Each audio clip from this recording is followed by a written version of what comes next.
कृपया करके चैनल को सब्सक्राइब कीजिए। एपिसोड 8 पछतावा।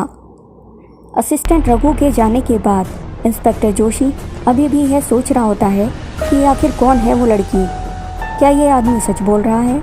और अगर ये आदमी सच बोल भी रहा है तो कोई भी इंसान किसी कार को आसमान में यूँ कैसे उड़ा सकता है? ये सारी बातें सोच कर इंस्पेक्टर जोशी का दिमाग अब काम करना बंद कर देता है और वो अपना सिर पकड़ लेता है। तभी वहाँ एक एम्बुलेंस आती है और वो उस कार वाले आदमी को हॉस्पिटल ले जाती है और इंस्पेक्टर जोशी भी पुलिस स्टेशन की ओर रवाना हो जाता है। उधर अन्वी चाची के घर पहुंच जाती है। चाची के घर पहुंचने के बाद वो देखती है कि वहाँ टीवी पर न्यूज़ चैनल चल रहा होता है और उसमें आज सुबह की एक्सीडेंट वाली खबर के बारे में दिखाया जा रहा था कि कैसे एक कार आसमान में उड़ गई। इस न्यूज़ को देखकर घर के सारे लोग हैरान हो जाते हैं, जबकि अन्वी इस बात से अनजान अपने कामों में लगी होती है, पर उसके दिमाग में अभी भी सुबह वाले एक्सीडेंट की बात घूम रही थी जो आज उससे हुआ। वो उसे सोच कर हैरान है क्योंकि उसने कैसे वो कार हवा में उड़ा दी। अन्वी को इस बात पर यकीन नहीं हो रहा था। उसको तो ये सब एक सपने जैसा लग रहा था। तभी रिया ने अन्वी को आवाज़ दी, अन्वी अन्वी जल्दी यहाँ आओ।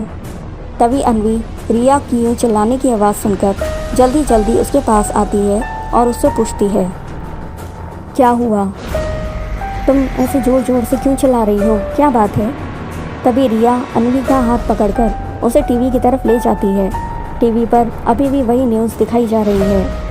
रिया टीवी की तरफ इशारा करके अन्वी से पूछती है, अन्वी क्या तुमने ये न्यूज़ देखी? अन्वी टीवी की तरफ देखते हुए जवाब देती है, नहीं मैंने कोई न्यूज़ नहीं देखी।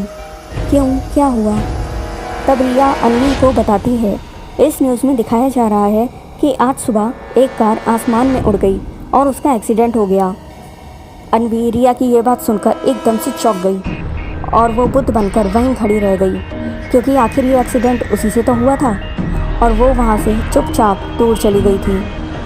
अन्वी को इस बात का बिल्कुल अंदाजा नहीं था कि ये न्यूज़ टीवी पर आ जाएगी। तभी रिया अन्वी को आवाज़ देती है, अन्वी अन्वी। रिया की आवाज़ सुनकर अन्वी एकदम से होश में आती है। रिया अन्वी से कहती है, तुम्हें भी इस बात पर यकीन नहीं हो रहा ना? यहाँ हम में से किसी को भी इस बात पर यकीन नहीं हो रहा कि भला कोई कार आसमान में कैसे उड़ सकती है। अन्वी को अब यकीन हो जाता है कि वो जिस बात को सपना समझ रही थी वो कोई सपना नहीं था बल्कि हकीकत है।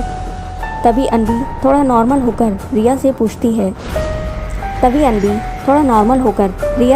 है, रिया क्या इस एक्सीडेंट के बारे में और कुछ भी बताया गया है? तभी रिया अन्वी को बताती है, ज़्यादा कुछ नहीं, बस यही बताया कि कार वाला आदमी काफ़ी जख्मी हालत में है और हॉस्पिटल में है और पुलिस वाले एक्सीडेंट की तहकीकात कर रहे हैं। पुलिस का नाम सुनकर अन्वी के चेहरे का रंग उड़ जाता है। वो खुद को जैसे तैसे संभालती है और यही सब सोचते सोचते कब रात हो जाती है उसे पता नहीं चलता। फिर वो अपने घर की तरफ चल पड़ती है। उधर असिस्टेंट रघु एक्सीडेंट वाली जगह पर दोबारा पूछताछ के लिए जाता है। सब लोग उसे यही बताते हैं कि उन्होंने ऐसी किसी लड़की को उन्होंने वहाँ नहीं देखा। तभी असिस्टेंट रघु पूछते पूछते रोड से थोड़ा आगे चला जाता है और वहाँ एक माता के मंदिर के पास पहुँच जाता है। मंदिर के पास एक फूलों की शॉप होती है जहाँ एक आदमी फूल बेच रहा होता है। असिस्टेंट रघु उस आदमी के पास जाकर उससे बोलता है, ए सुनो। दुकान वाला आदमी पुलिस वाले को देखकर घबरा जाता है और कहता है, जी साहब। असिस्टेंट रघु सवालिया नज़र से उससे पूछता है, अभी कुछ देर पहले सिविल मार्केट की रोड पर एक एक्सीडेंट हुआ था, क्या तुम उसके बारे में कुछ जानते हो? दुकान वाला जवाब देता है, नहीं साहब, मैं तो यहाँ अपने काम में बहुत बिजी था, क्योंकि सुबह के टाइम मंदिर में बहुत ज़्यादा भीड़ होती है तो यहाँ ग्राहक ज़्यादा होते हैं मेरी दुकान पर। हाँ, पर मैंने सुना है कि किसी कार का एक्सीडेंट हो गया और वो आसमान में उड़ गई। मैं तो बहुत चौंक गया ये सुनकर कि कोई कार आसमान में कैसे उड़ सकती है। तभी दुकान वाले की बात सुनकर असिस्टेंट रघु ने उससे कहा, वो सब हम पता लगा लेंगे, तुम बस इतना बताओ कि तुमने यहाँ आसपास किसी लड़की को आते जाते देखा जिसका हाव भाव तुम्हें कुछ अजीब लगा हो? दुकान वाला असिस्टेंट रघु को बताते हुए बोला, नहीं साहब, मैंने ऐसी कोई लड़की को यहाँ नहीं देखा, पर यहाँ रोड पर मंदिर का कैमरा लगा हुआ है, शायद उसमें कोई आया हो, आप कैमरा चेक करा सकते हो। तभी असिस्टेंट रघु दुकान वाले से कहता है, वैसे इस मंदिर के CCTV कैमरे का ऑफिस कहाँ है?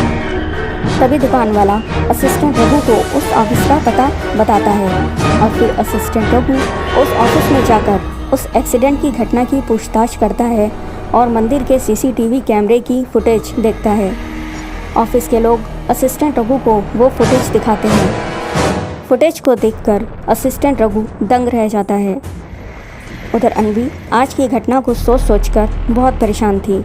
वो यही सब सोचकर घबरा रही थी कि अगर पुलिस को उसके बारे में पता चल गया तो क्या होगा, कि वो बेकसूर है, उसने कुछ नहीं किया है। साथ ही साथ उसे इस बात का भी दुख और पछतावा होता है कि उसकी वजह से वो कार वाला जख्मी हो गया।